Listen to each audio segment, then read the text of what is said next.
Understanding mutual funds. Mutual funds pool money from the investing public and use that money to buy other securities, usually stocks and bonds. The value of the mutual fund company depends on the performance of the securities it decides to buy.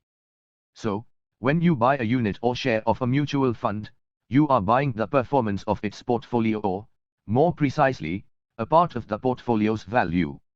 Investing in a share of a mutual fund is different from investing in shares of stock. Unlike stock, mutual fund shares do not give its holders any voting rights. A share of a mutual fund represents investments in many different stocks, or other securities, instead of just one holding. That's why the price of a mutual fund share is referred to as the net asset value, NAV, per share, sometimes expressed as NAVPS. A fund's NAV is derived by dividing the total value of the securities in the portfolio by the total amount of shares outstanding.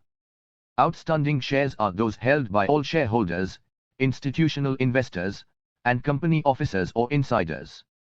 Mutual fund shares can typically be purchased or redeemed as needed at the fund's current NAV, which, unlike a stock price, doesn't fluctuate during market hours, but it is settled at the end of each trading day.